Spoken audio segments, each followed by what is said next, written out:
देश के या एक देश के निवासियों के द्वारा विश्व के अन्य देशों के साथ वर्ष में एक वर्ष में जो भी वस्तुओं और सेवाओं का लेन देन होता है उसी को हम कहते हैं भुगतान संतुलन खाता।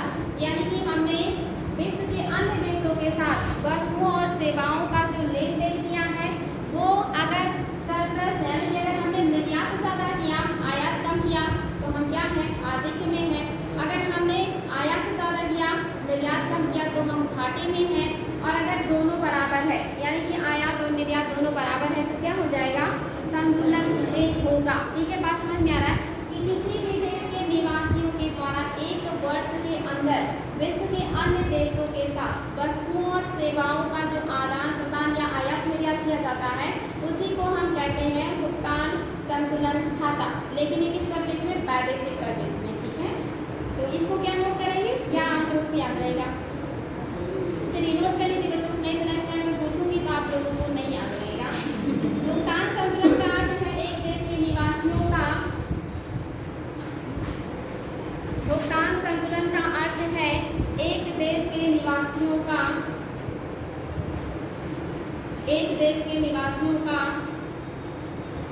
विश्व के अन्य देशों के साथ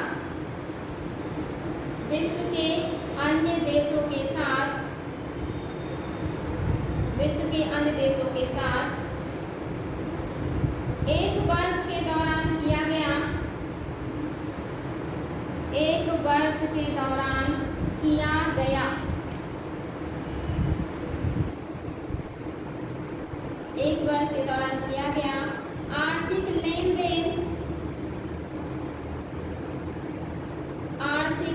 देन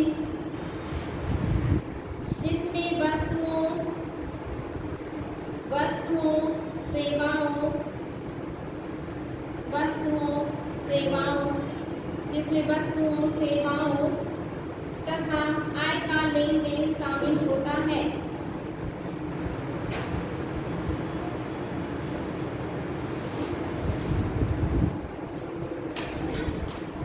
वस्तुओं सेवाओं तथा आय का लेन देन शामिल होता है।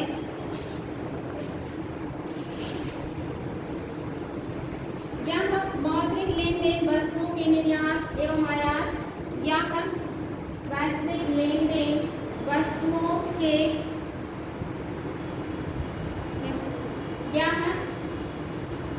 मौद्रिक लेन देन वस्तुओं के निर्यात एवं आयात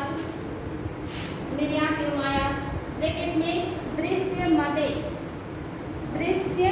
मदे यानी कि वस्तु जो हम देख सकते हैं वो कैसी है दृश्य मदे। लेन देन वस्तुओं के निर्यात एवं आयात ब्रैकेट में दृश्य मदे ब्रैकेट बंद सेवाओं के निर्यात एवं आयात एवं निर्यात ब्रैकेट में अदृश्य मदे।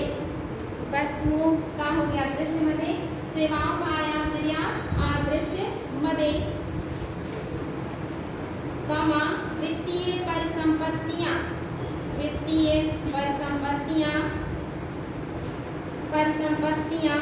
जैसे स्टॉक्स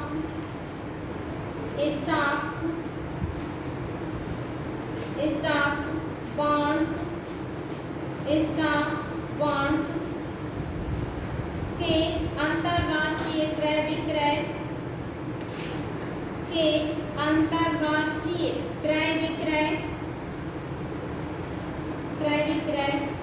कमा वास्तविक परिसंपत्तियों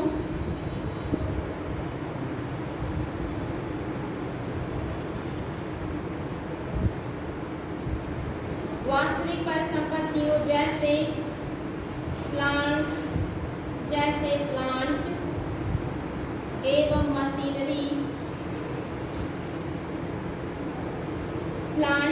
मशीनरी के अंतरराष्ट्रीय क्रय विक्रय के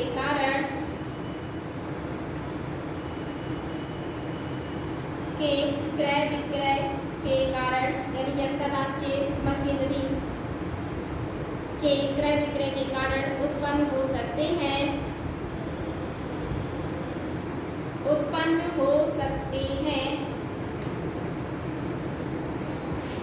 यह लेन देन जिस खाते में दर्ज होता है, यह लेन देन जिस खाते में दर्ज होता है, उसे ही भुगतान संतुलन, उसे ही भुगतान संतुलन खाता कहा जाता है, उसे ही भुगतान संतुलन खाता कहा जाता है।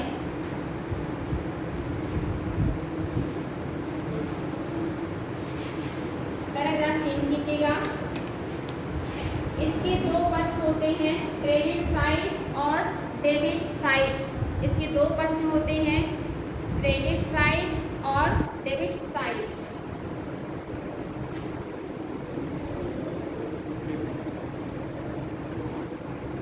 क्रेडिट साइड का मतलब होता है कि वो वस्तुएं जिनसे विदेशी मुद्रा आती है। क्रेडिट मतलब होता है किसी से लेना और डेबिट मतलब होता है कि आपका दिया जाए। तो क्रेडिट का मतलब कि वो वस्तुएं जिनसे आपको विदेशी मुद्रा प्राप्त हो और डेबिट का मतलब वे वस्तुएं जिससे आपकी मुद्रा विदेशों को जाए। तो क्रेडिट का मतलब और डेबिट का मतलब दोनों याद रखिएगा कि क्रेडिट साइड उन मदों को दिखाया या क्रेडिट साइड में उन मदों को दिखाया जाता है, क्रेडिट साइड में उन मदों को दिखाया जाता है, क्रेडिट साइड में उन मदों को दिखाया जाता है जिससे विदेशी मुद्रा आती है,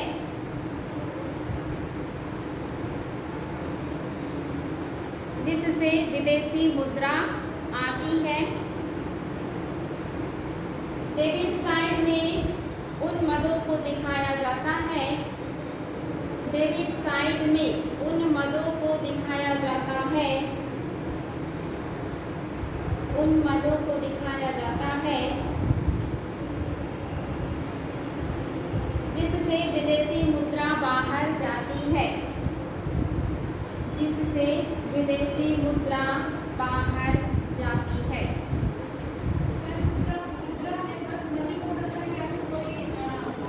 नहीं, मनी मुद्रा मीन्स बनी मुद्रा।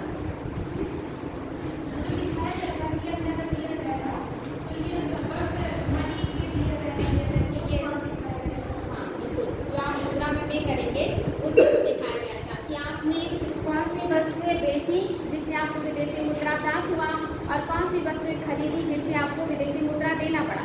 क्योंकि हम क्या करते हैं, विदेशी मुद्रा में ही खरीद बिक्री करते हैं, इंडियन रुपीस को क्या करते हैं, विदेशी मुद्रा में कन्वर्ट करते हैं और उसके बाद उसी से लेन देन किया जाता है। इसलिए आपने देखा होगा कि हमारा विदेशी मुद्रा भंडार होता है ना, तो जिसमें उस भंडार में विभिन्न देशों की मुद्राएं होती हैं, जिसके द्वारा हम अंतर्राष्ट्रीय मार्केट में खरीद बिक्री कर सकते हैं। और उस विदेशी मुद्रा भंडार में ज़्यादातर लोग डॉलर रखना चाहते हैं, क्योंकि डॉलर लगभग सभी देश लेना देना पसंद करते हैं, उसका सबसे ज़्यादा डिमांड रहता है इसमें। तो विदेशी मुद्राओं में ही आपकी जो वस्तुएं हैं इनका क्रय विक्रय किया जाता है। ये बात क्लियर है ना। यानी कि जिन वस्तुओं से आपको विदेशी मुद्रा प्राप्त हो वो कैसी हो गई, क्रेडिट साइड। और जिन वस्तुओं से आपकी विदेशी मुद्रा जाए, आपके कोष से विदेशी मुद्रा चला जाए, वो क्या हो गया, डेबिट साइड हो गया। ओके, चलिए अच्छी बात, आगे बढ़ेंगे बच्चों। हेडिंग कीजिएगा या ऐसे लिख लीजिएगा, भुगतान संतुलन खाता में दिखाए जाने वाले मदों को दो भागों में बांटा गया है। भुगतान संतुलन खाता में दिखाए जाने वाले मदों को दो भागों में बांटा गया है। भुगतान संतुलन में दिखाए जाने वाले मदों को दो भागों में बांटा गया है। पहला है दृश्य मद और दूसरा है अदृश्य मद। पहला है दृश्य मद या दृश्य मदे और दूसरा है अदृश्य मद या अदृश्य मदे।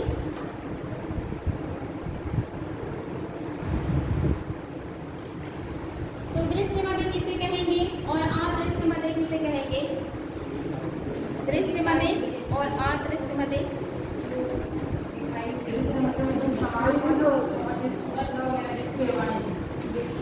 अदृश्य सेवाएं, हाँ, यानी कि वस्तुओं का आयात निर्यात जिस मद में हुआ वो कैसा मद है? दृश्य, क्योंकि आप उसे देख सकते हैं, आप उसको टच कर सकते हैं, आप उसको वेट कर सकते हैं। ऐसी चीजें क्या होती हैं? दृश्य मद। लेकिन सेवाएं अदृश्य होती हैं, यानी कि जैसे आप देखेंगे इंजीनियरिंग, तो इसके अंदर कितना दिमाग है, वो कितना एफर्ट करेगा, या सॉफ्टवेयर्स, ये सब चीज़ें क्या है अदृश्य मद है, यानी कि आप इसको देख नहीं सकते, ये आपकी क्या है मात्र एक फील करने वाली चीज़ें हैं। तो दृश्य मद में आपकी वस्तुओं का आयात निर्यात आएगा और अदृश्य में सेवाओं का आयात निर्यात शामिल किया जाता है। तो इसमें नोट तो मुझे लगता है नोट नहीं करना पड़ेगा आप लोगों को। हाँ, अब अदृश्य मदों में क्या क्या होता है। दृश्य मदों में तो पता ही चल गया है कि आप लोगों की वस्तुएं शामिल होंगी, चाहे वो किसी भी तरह की वस्तुएं हो। लेकिन अदृश्य मदों में क्या होगा, ये इंपॉर्टेंट है। इसमें पहला पॉइंट लिख लीजिएगा बच्चों, अदृश्य मदों का आयात निर्यात में क्या शामिल होगा। तो पहला पॉइंट, बैंक एवं वित्तीय संस्थाएं, बैंक एवं वित्तीय संस्थाएं, कॉमा बीमा कंपनी, बैंक एवं वित्तीय संस्थाएं, कॉमा बीमा कंपनी, कॉमा जहाजरानी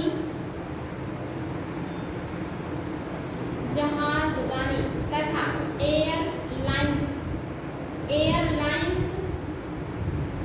से प्राप्त आय एवं किया गया भुगतान, एयरलाइंस से प्राप्त आय एवं किया गया भुगतान।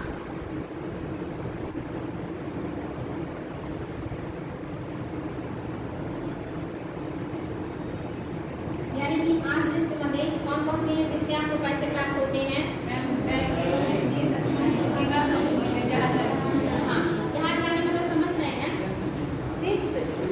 जलीय जहाज होते हैं ना, जो वस्तुओं को भी ढुलाई करने का काम करते हैं और इंसानों की भी, और एयरलाइन मतलब यस वायुयान, यही आपकी वस्तु और व्यक्ति दोनों की ढुलाई करते हैं।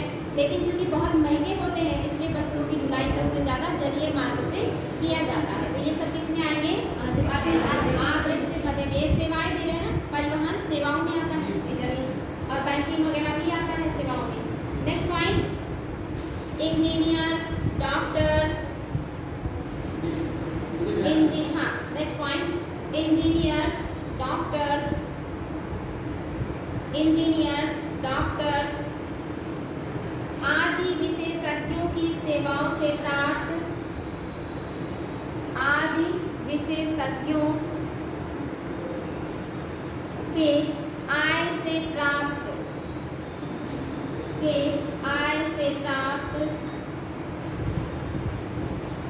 विशेषज्ञों की सेवाओं से प्राप्त आय, विशेषज्ञों की सेवाओं से प्राप्त आय एवं किया गया भुगतान। इंजीनियर्स, डॉक्टर्स आदि विशेषज्ञों की सेवाओं से प्राप्त आय एवं किया गया भुगतान। नेक्स्ट पॉइंट, इसी में विद्यार्थियों,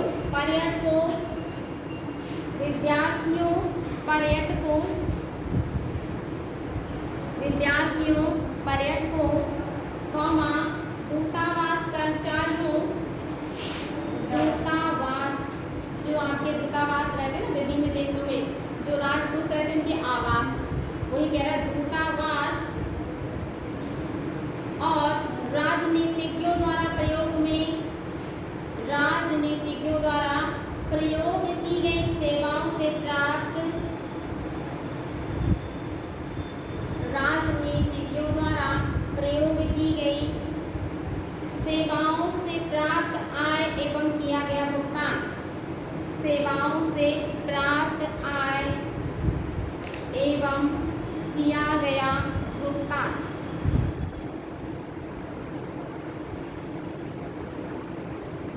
नेक्स्ट, ब्याज, लाभांश, रॉयल्टी आदि से प्राप्त आय, ब्याज, लाभांश, रॉयल्टी,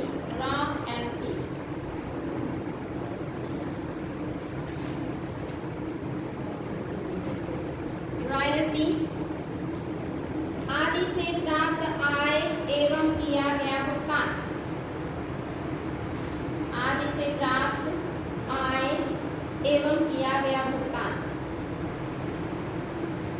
ये सब किसमें आ जाएंगे, अदृश्य मदें हैं आपकी, जिससे आप प्राकृतिक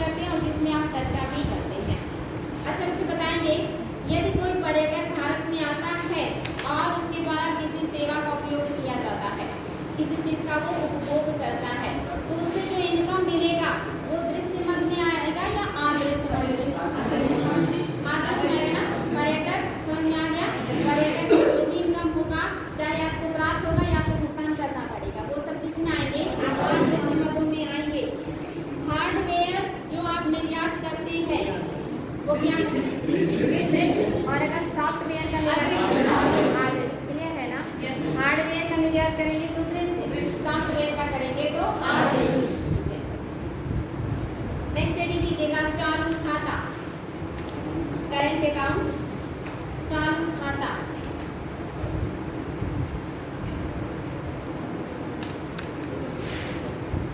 इसमें नोट कीजिएगा दृश्य खाता या व्यापार खाता, दृश्य खाता या व्यापार खाता, चालू खाते में दृश्य खाता या व्यापार खाता तथा अदृश्य खाता, दृश्य खाता या इसी को व्यापार खाता कहते हैं, तथा अदृश्य खाता, दृश्य खाता अदृश्य खाता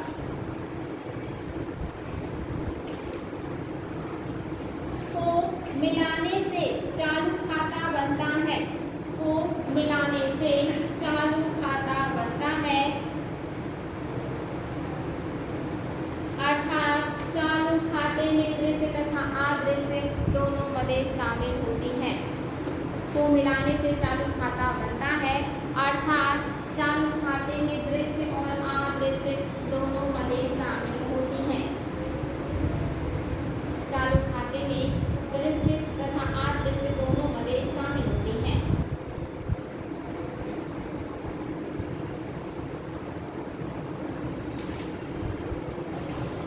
दृश्य खाते में वे वस्तुएं होती हैं जिनका आयात निर्यात किया जाता है, दृश्य खाते में वे वस्तुएं होती हैं जिनका आयात निर्यात किया जाता है, जिनका आयात निर्यात किया जाता है।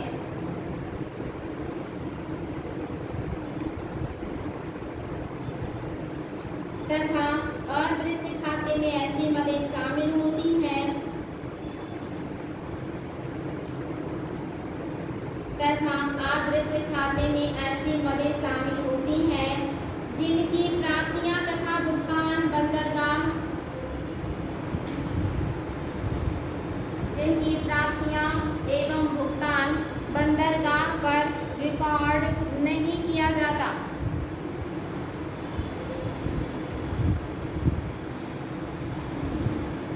जिनकी प्राप्तियां एवं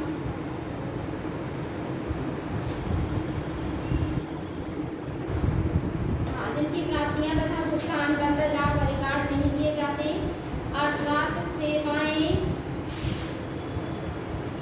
सेवाएं तथा एक पक्षीय हस्तांतरण,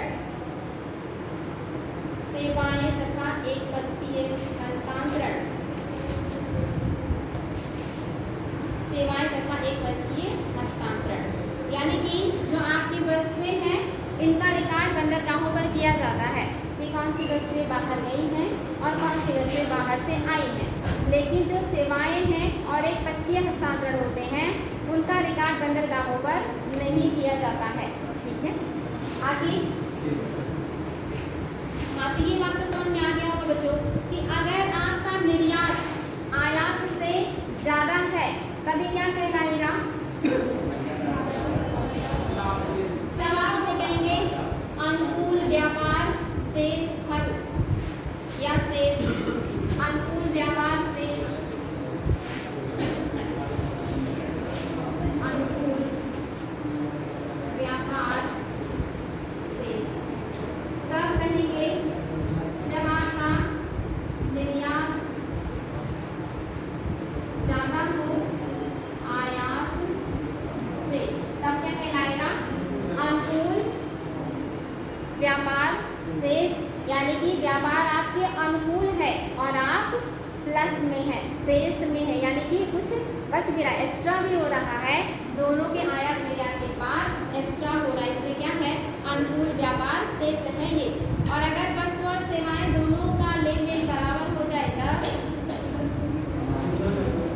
व्यापार संतुलन, अगर निर्यात प्लस आयात या कहिए कि बराबर हो जाए आयात के, तब ये क्या हो जाएगा व्यापार संतुलन। और अगर निर्यात कम हो जाए आयात ज्यादा हो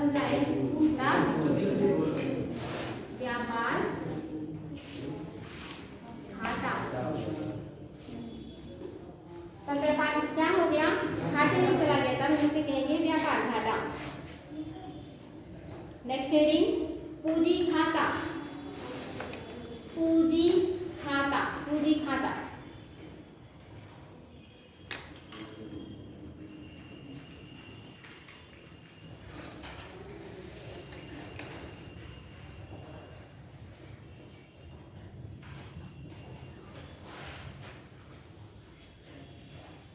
अच्छा, एक पक्षीय हस्तांतरण का मतलब समझ रहे हैं। एक तो सेवा, आपके यहाँ दृश्य में एक तो सेवा हो रहा है, दूसरा एक पक्षीय हस्तांतरण। तो क्या आप लोगों ने समझा एक पक्षीय हस्तांतरण को? निर्यात हो आयात ना हो। एक पक्षीय होगा, इसका मतलब एक पक्ष से होगा, लेकिन ये निर्यात आयात नहीं है बेटे। जैसे अगर मैं आपको उपहार दूं तो इसका मतलब मैंने आपको दिया, क्या हो गया, एक पक्षीय, क्योंकि आपने तो नहीं दिया ना, बदले में आपने मुझे ना तो पैसे दिए ना उपहार दिया, यानी कि एक पक्षीय है। मैं आपको किसी ओकेजन में आपको उपहार दूं तो क्या हो गया, एक पक्षीय हो गया आपकी तरफ से। मैं आपको अनुदान दूं तो भी सरकार आपको अनुदान दे तो सरकार दे रही है, एक पक्षीय है, उससे बदले में कर्मचारी से कुछ नहीं मिल रहा है, एक पक्षीय हो गया। इसके अलावा जैसे मान लीजिए कोई विदेश में है, वहाँ पे पैसे कमाया और उसने अपने परिवार को कुछ पैसे भेज दिए, तो उसने भेजा, बदले में क्या उसको कुछ मिला नहीं। यानी कि जब दोनों पक्ष जिस कार्य का मतलब जिस भी काम में दोनों पक्ष शामिल हो, यानी कि एक आपको जैसे मान लीजिए आपने हमसे वस्तुएं खरीदी तो बदले में हमें क्या दिया, पैसे दिए, हमें वस्तु मिली, आपको पैसा मिला। या हमने आपसे सेवाएं परचेज की तो हमें सेवा मिला, बदले में आपको पैसा दिया, यानी कि दोनों लोगों को कुछ ना कुछ मिला, यानी कि दोनों पक्ष शामिल हैं।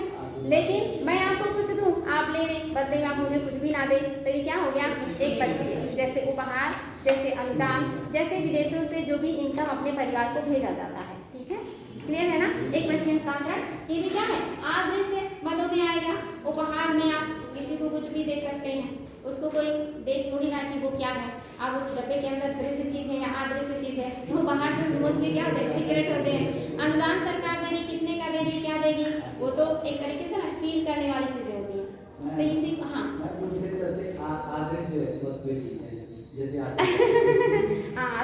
आशीर्वाद भी क्या हो गया, अदृश्य हो गया। सही,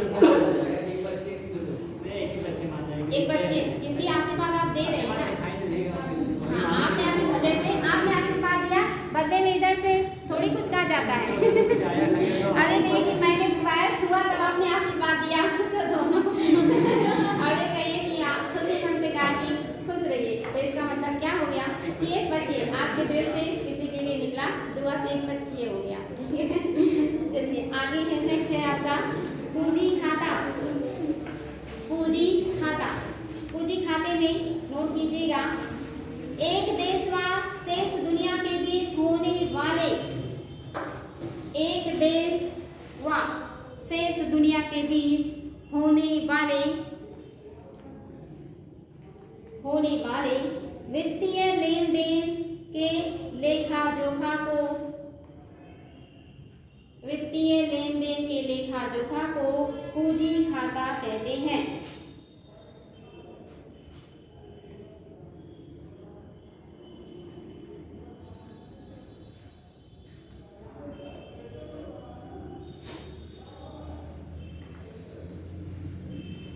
बात समझ में आया।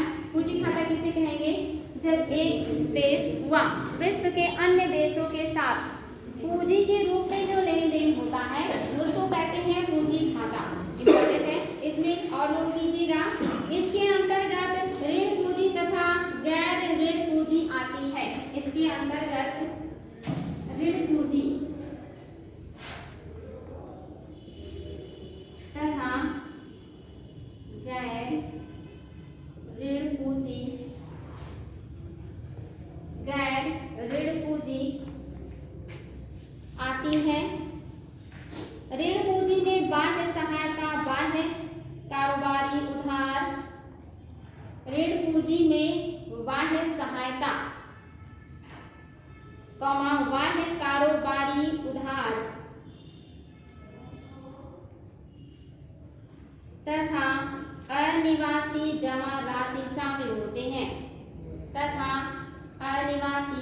बाह्य पूंजी में आपके बाह्य सहायता, बाह्य कारोबारी उधार तथा अनिवासी जमा राशि शामिल होते हैं।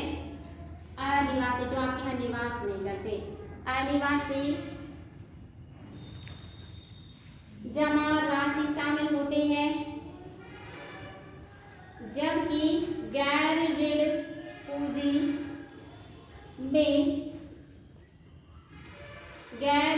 पूंजी में विदेशी निवेश तथा अन्य प्राप्तियां शामिल होती हैं। विदेशी निवेश तथा अन्य प्राप्तियां शामिल होती हैं।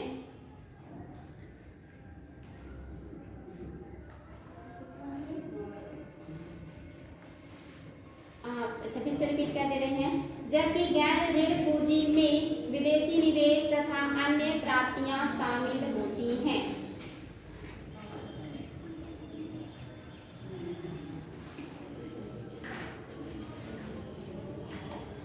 इसमें और डिटेल बता दें आप लोगों को, या इतने में समझ में आ रहा है? ठीक है, देखिए कह रहा है एक देश के निवासियों के द्वारा विश्व के अन्य देश के निवासियों के साथ जो पूंजी के रूप में लेन देन होता है, उस एक वर्ष का रिकॉर्ड हम पूंजी खाता में रखते हैं। अब ये लेन देन दीर्घकालिक भी हो सकता है और अल्पकालिक भी हो सकता है, लेकिन ये किसमें होगा? पूंजी के रूप में होगा, वस्तु या सेवा के रूप में नहीं होगा। ये चीज ध्यान रखेंगे। अच्छा, चालू खाते में क्या क्या शामिल था? दृश्य और अदृश्य मदे दोनों आपके चालू खाता में शामिल होते हैं। तो इसमें कह रहा है भुगतान संतुलन का चालू खाता वस्तुओं और सेवाओं के शुद्ध निर्यात के कारण उत्पन्न राष्ट्र की शुद्ध आय को दिखाता है। बात समझ रहे हैं?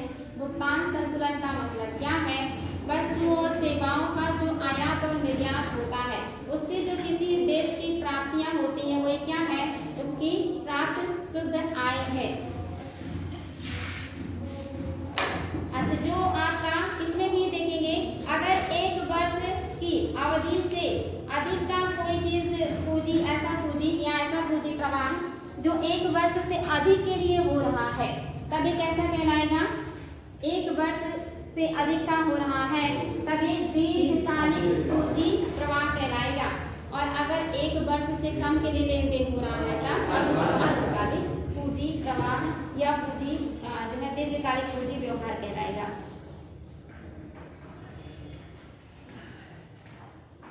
इसमें 2-3 पॉइंट नोट कर लीजिएगा, क्योंकि याद रहेगा आप लोगों को कि अगर एक वर्ष से अधिक का है, नहीं तो इसको नोट कर लीजिएगा।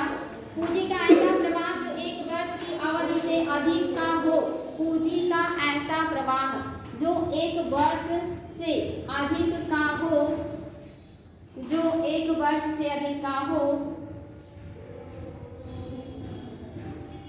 उसे दीर्घकालिक पूंजी व्यवहार कहते हैं।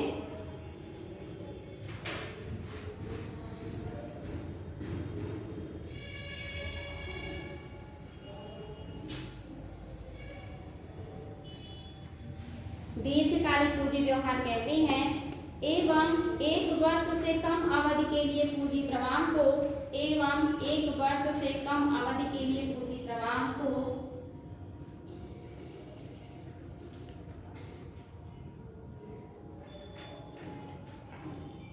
अल्पकालिक पूंजी व्यवहार कहते हैं।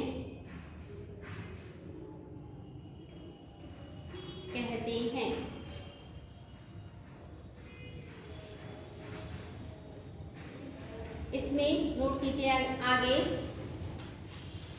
चालू खाते तथा पूंजी खाते में होने वाले पूंजी खाते में होने वाले सभी व्यवहार मिलकर चालू खाते तथा पूंजी खाते में होने वाले सभी व्यवहार मिलकर भुगतान संतुलन व्यवहार प्रदर्शित करते हैं। भुगतान संतुलन व्यवहार प्रदर्शित करते हैं।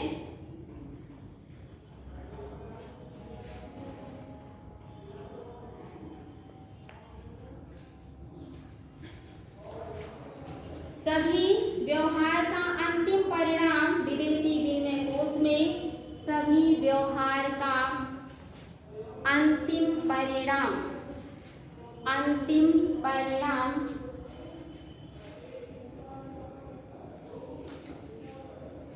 विदेशी विनिमय कोष में वृद्धि या कमी प्रदर्शित विदेशी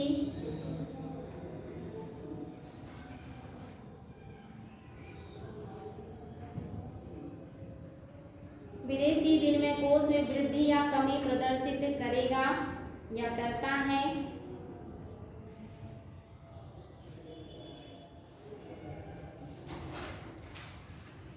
पूंजी खाते में शुद्ध पूंजीगत प्रवाह, पूंजी खाते में शुद्ध पूंजीगत प्रवाह, पूंजी खाते में शुद्ध पूंजीगत प्रवाह पूंजी खाते के लेन देन के शेष को प्रकट करता है, लेन देन को प्रकट करता है जो कि धनात्मक या ऋणात्मक हो सकता है।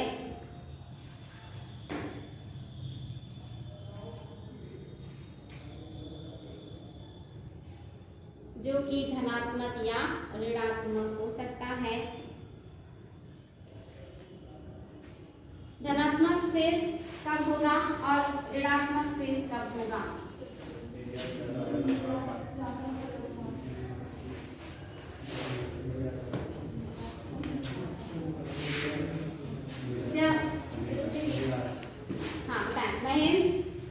बताएं क्या होगा बेटी? धनात्मक शेष और ऋणात्मक शेष। धनात्मक जब होगा मैम मतलब भारत से दूसरे देशों में पैसा का निवेश मतलब निवेश किया जाएगा तो ज़्यादा किया जाएगा, कम किया जाएगा। कब हम धनात्मक कहेंगे, कब ऋणात्मक कहेंगे? एक पॉजिटिव वर्ड है और एक नेगेटिव वर्ड है।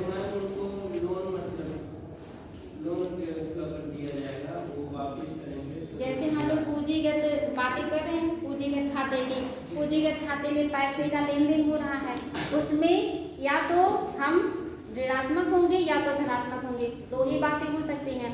तो हम धनात्मक कब होंगे पूंजी खाते में? पैसा बाहर से जब देश में पैसा जाने की मात्रा में ज़्यादा आए, यानी कि जाए कम आए ज़्यादा, तो धनात्मक। और जब जाए ज़्यादा आए कम तो क्या हो गया? ऋणात्मक। बात समझ में आ गया है? जैसे हमने कहा कि अगर वस्तुओं का हम आयात ज़्यादा करें, निर्यात कम, तब वस्तु भुगतान घाटा हो जाएगा आपका। अगर सेवाओं में ऐसा है तो सेवाओं में घाटा। और पूंजी खाते में कब होगा? जब आप पैसा विदेशों को भेज ज़्यादा है, आपके यहाँ से पैसा विदेशों को जा रहा है ज़्यादा, आ रहा है कम, तो ऋणात्मक हो जाएगा। और अगर विदेशों से पैसा आपको प्राप्त ज़्यादा हो रहा है तो आपका क्या हो जाएगा? धनात्मक हो जाएगा। जैसे स्टेटमेंट है, बताइएगा क्या कह रहा है? धनात्मक शेष प्रकट करता है कि विदेशी विनिमय का आंतरिक प्रवाह इसके बाह्य प्रवाह से अधिक हो। विदेशी विनिमय का आंतरिक प्रवाह बाह्य प्रवाह से अधिक हो।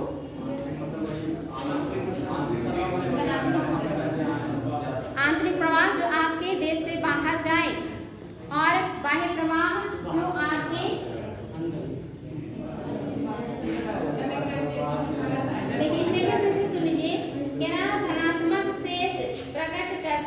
यानी कि कह रहा है कि कब धनात्मक शेष प्रकट करेगा? तो पूंजी खाते में शुद्ध पूंजीगत प्रवाह पूंजी खाते के लेन देन के शेष को प्रकट करता है जो कि धनात्मक या ऋणात्मक हो सकता है।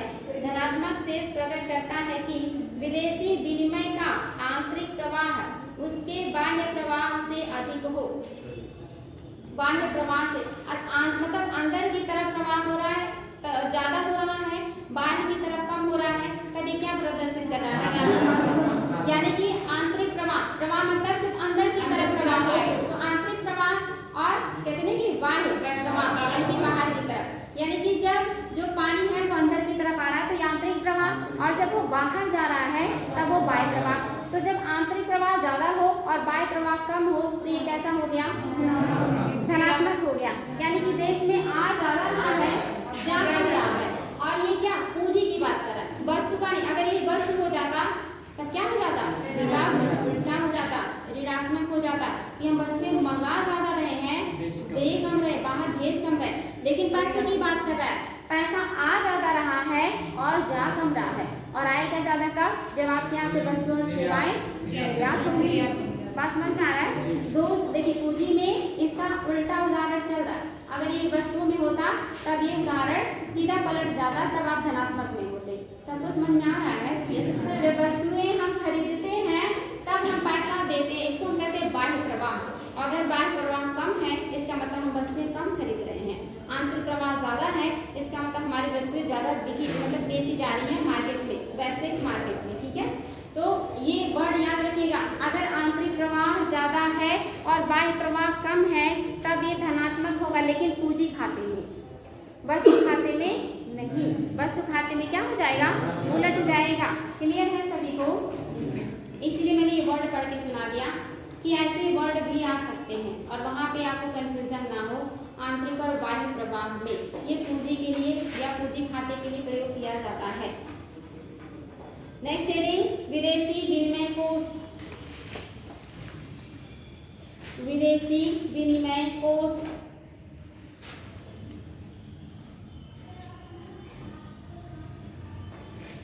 इसका मतलब जानते हैं, हेडिंग से पता चल रहा है। विदेशी विनिमय कोष ऐसा कोष जिससे आप विदेशी वस्तुओं और सेवाओं को खरीदते या बेचते हैं। विनिमय में क्या होता है? लेन देन करना। तो आपका ऐसा कोष जिसका उपयोग करके आप विदेशी वस्तुओं को खरीदते या बेचते हैं, वही आपका क्या कहलाता है? विदेशी विनिमय कोष। वही कह रहा है, भारत में उपलब्ध विदेशी मुद्राओं के भंडार को, नोट कर लीजिएगा, भारत में उपस्थित विदेशी मुद्राओं के भंडार को विदेशी मुद्राओं के भंडार को विदेशी विनिमय कोष कहा जाता है। विदेशी विनिमय कोष कहा जाता है।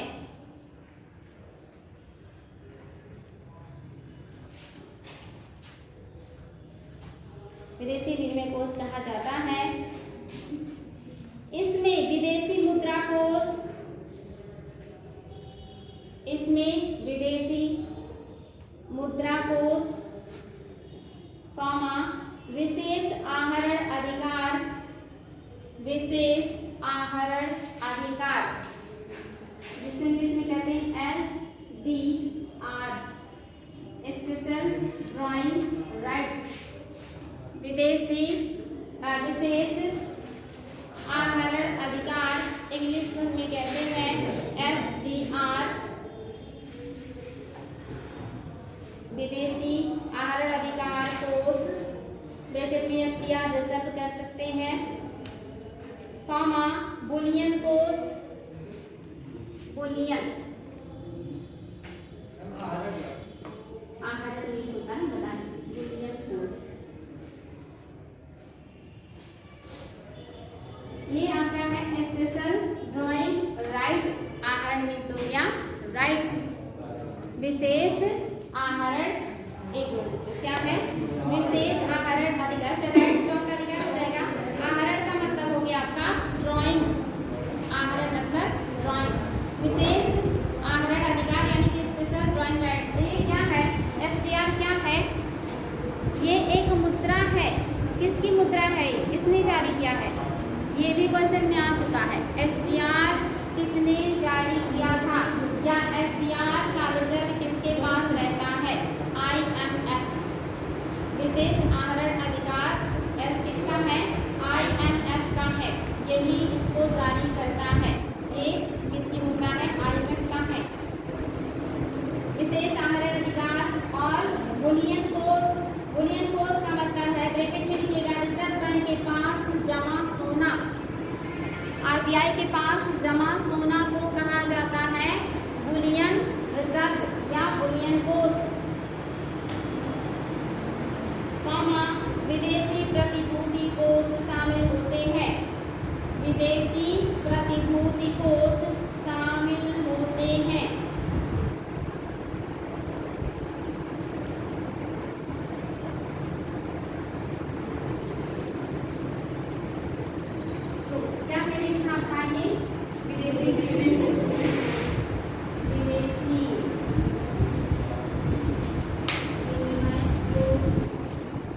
ले लेगा, बोलेगा कि बताइए इनमें से कौन कौन सा है जो विदेशी विनिमय कोष में शामिल होता है या इनमें से कौन सा जो शामिल नहीं होता।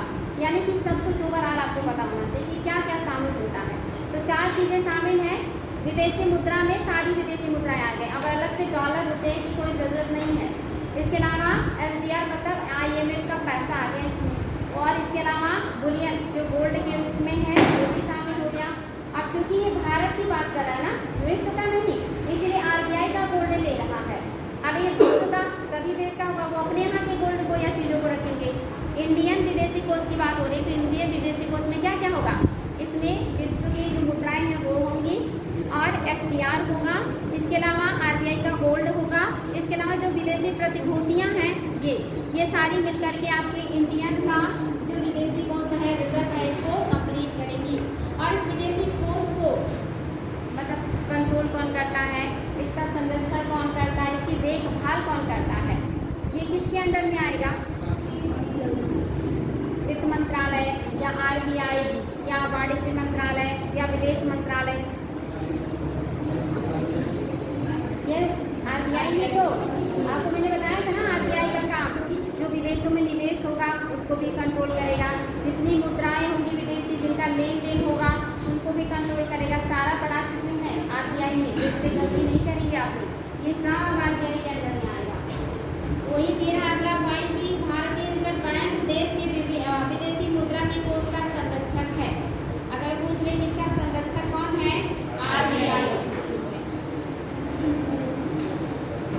साथ ही जो है विदेशी विनिमय के लेन देन भी कौन कंट्रोल करेगा, विदेशी विनिमय का लेन देन भी RBI ही कंट्रोल करेगा। इसी के माध्यम से सारी चीजें होती हैं।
यानी कि एक तो राजकोषीय घाटा पहले से चल रहा था, विदेशी व्यापार में भी घाटा हो जाए, यानी कि आंतरिक रूप से तो पहले से कमजोर थे, बाहर से जो फायदा होना था वो भी नहीं हो रहा, तब एक ऐसा घाटा हो जाएगा दोहरा घाटा या जुड़वा घाटा।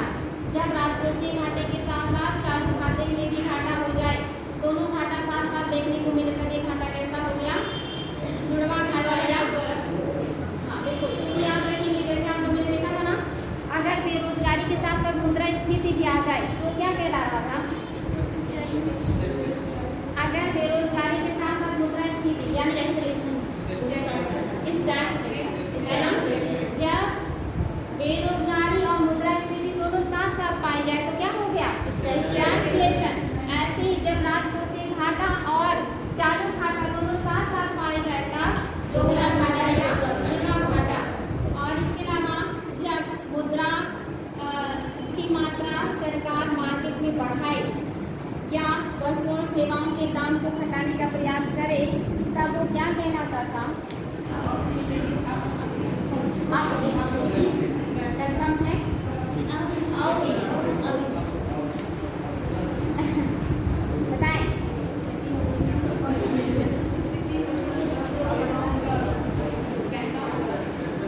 जैसे चलिए, मैंने कहा जब सरकार मार्केट में पैसे की मात्रा बढ़ाने का प्रयास करे, वस्तुओं सेवाओं का जो दाम है उसको क्या करे, कम करने का प्रयास करे, या जो है नहीं, वस्तु और सेवाओं का दाम बढ़ाने का प्रयास करे, तब क्या हो जाएगा?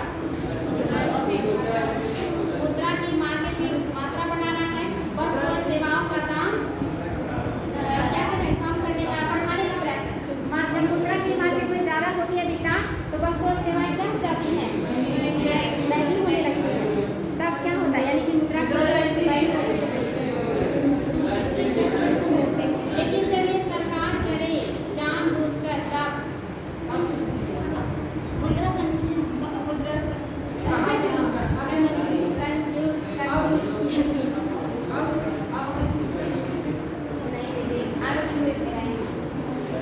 एक था मुद्रा स्फीति, एक था मुद्रा अविस्फीति, एक था मुद्रा अपस्फीति, एक था मुद्रा संस्फीति। संस्फीति है ये, इसका ध्यान नहीं गया वहाँ तक। संस्फीति है जब मुद्रा अविस्फीति आती है, उसके बाद सरकार इसको कंट्रोल करने के लिए संस्फीति आती है ना। जब मुद्रा संकुचन आ गया, वस्तु और सेवाएं सस्ती हो गई, मुद्रा की कमी है तो वस्तु और सेवाएं सस्ती हो जाएंगी। ऐसे में मुद्रा का प्रवाह सरकार बढ़ाए, वस्तुओं का दाम बढ़ाए, तब ये क्या हो गया? संस्फीति हो गया। बोल रहे हैं आप। और अब इस स्थिति में क्या था?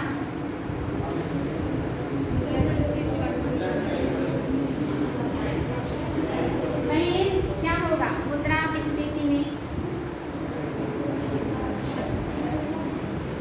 आप भी साथ दीजिए बाबू, आप सभी लोग बहुत दिन से पढ़ रहे हैं ना, इसलिए आप सभी लोगों को छोटा छोटा आंसर देने तो आना ही चाहिए। मतलब इसका सेंस ना बदले, रुपए की कीमत बढ़ जाए स्वतः से नहीं, एक्सप्लेन इट, कोई बता सकता है। ब्याज दर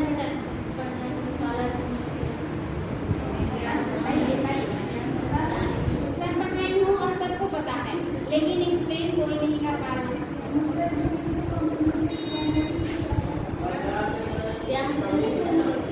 क्या करें बेटी?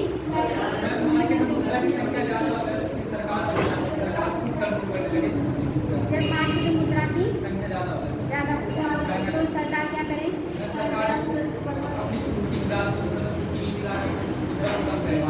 काम करे, और वस्तुओं और सेवाओं का,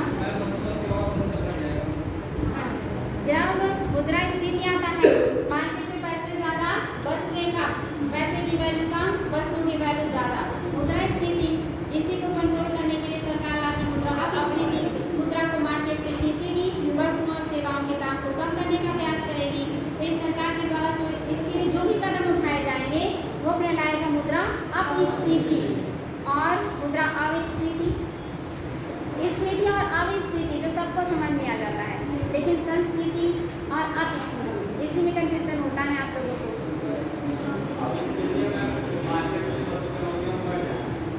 मार्केट में वस्तुओं की मात्रा बढ़ जाए और हाँ मात्रा कम हो जाए, वैसे की वैल्यू ज़्यादा, वस्तु और सेवाओं की वैल्यू कम, तो ये स्थिति क्या कहलाएगा? अविस्फीति कहलाएगा। यानी कि स्फीति में मुद्रा ज़्यादा, वस्तुएं कम, अविस्फीति में मुद्रा कम, वस्तुएं सेवाएं ज़्यादा, सेम अपोजिट हो जाता है। और इन्हीं दोनों को कंट्रोल करने के लिए अलग अलग सरकार के द्वारा विधियाँ लाई जाती हैं। अब आज के चैप्टर में जो आप पढ़ रहे हैं, इसमें हम आप लोगों को मुद्रा अवमूल्यन, मुद्रा अधिमूल्यन ये भी पढ़ाएंगे, और जो कि बहुत इम्पोर्टेंट है, और ये आपका कल के क्लास में रहेगा। तो आज का जो आपका ये 3-4 क्वेश्चन था, स्फीति, अविस्फीति और संस्फीति, अपस्फीति, ये याद रखिएगा। और स्टैगफ्लेशन तो पता ही है, आसान है। और इसके अलावा क्या और भी कोई टर्म्स था इसमें? एस्क्यूफ्लेशन क्या था?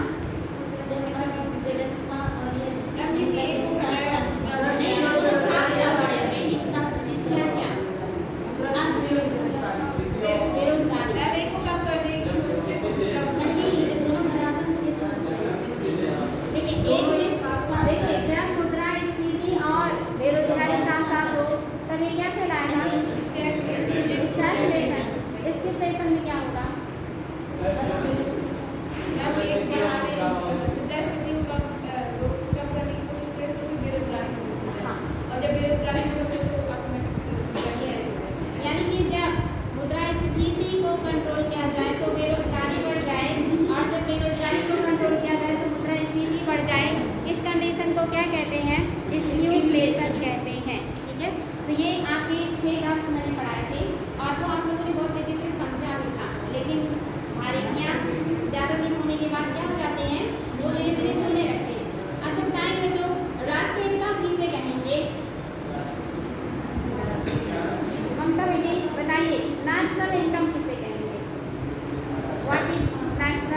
इनकम।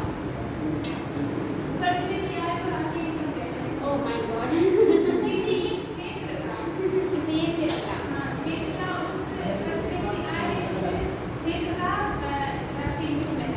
अच्छा, जिस दिन नेशनल इनकम पढ़ाया था आप क्लास में नहीं थे लग रहा है ना? नहीं थे, तभी इतना खतरनाक जवाब आया। हाँ, बाकी अनीसा, यहाँ पे तुम अनीसा है ना? देखिए फर्स्ट कौन है? फर्स्ट। चलिए आप फर्स्ट अनीसा बताइए। नहीं आते? नहीं आते? चलिए आप बता दीजिए। ये से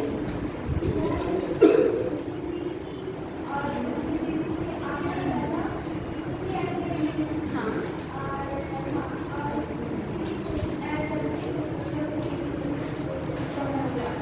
हमें बताया तो एक स्टेप छूट गया आपसे।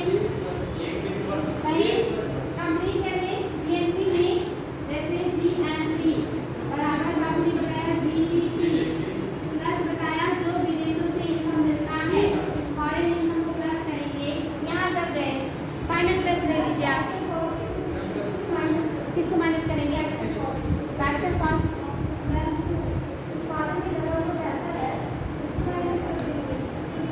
देखो बेटे, आपने जीडीपी इंक्लूड कर दिया ना, तो हम मान लीजिए कि उसमें वो सारी चीज़ें होती थी।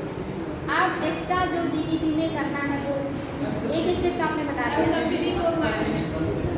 अरे बच्चा मेरी, आप लोग मुझे बता रहे हो कि जीएनपी मार्केट प्राइस से जीएनपी फैक्टर कास्ट निकालने की बात कह रहे हो आप। मैं पूछ रही हूँ कि जीडीपी जीएनपी बता दो आप मुझे। मैं ये नहीं कह रही हूँ कि जीडीपी को एफसी में कन्वर्ट करिए, मैं कह रही हूँ आप जीएनपी बता दीजिए। जीएनपी मतलब होता क्या है? जीएनपी क्या है?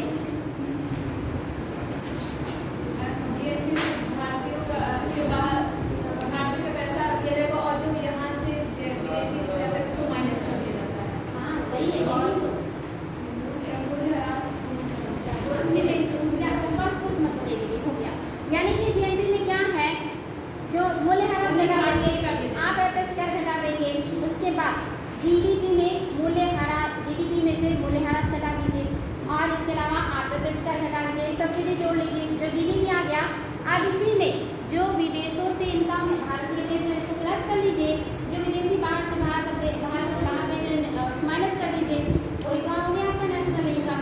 क्या आप जीडीपी में नहीं करना चाहते तो सीधे जीएनपी को एफसी में कन्वर्ट कर दीजिए। आप प्रत्यक्ष कर मूल्यह्रास घटा के सब्सिडी को जोड़ करके विदेशों का इनकम ऐड कर दीजिए, विदेशों में भेजा गया इनकम माइनस कर दीजिए, आ गया।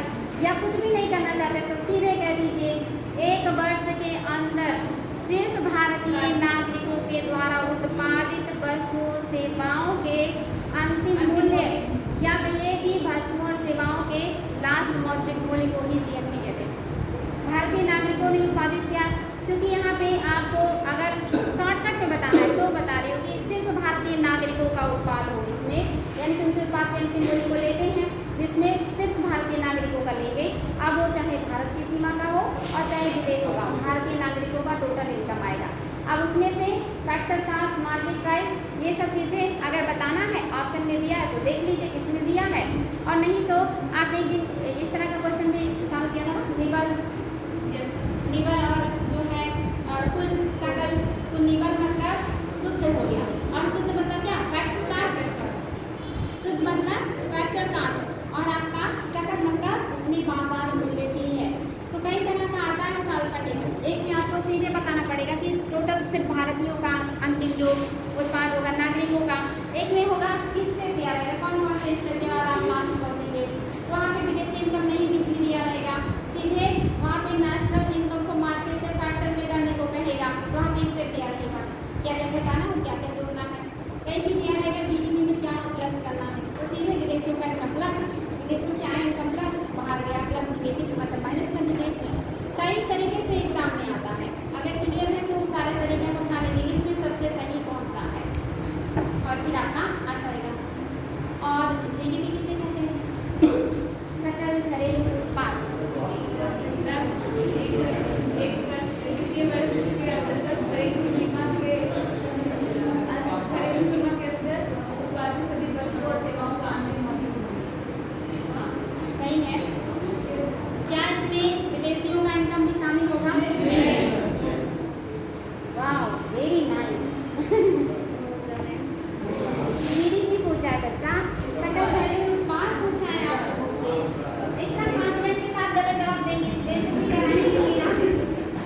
सभी लोगों ने Britain Britain Britain GDP Britain और जीएनपी भारत भारत आंसर आया। मैं तो इतनी प्रसन्न हो गई कि मतलब सबको एकदम क्लियर है। मुझे लगा कि जैसे पढ़ाया था वैसे दिमाग में है बिल्कुल। क्लास में कुछ और ही बता रहे हैं आप लोग कैसे कंफ्यूज हो रहे हैं। अभी क्लियर है ना, कोई दिक्कत तो नहीं है। जीडीपी मतलब सकल घरेलू सीमा के अंतर्गत चाहे कोई भी उत्पादित करे, जिस सीमा में उत्पादित होगा उसी सीमा का वो जीडीपी होगा। और नेशनल इनकम में जिस देश का वो नागरिक होगा, नागरिकों के केवल नागरिकों के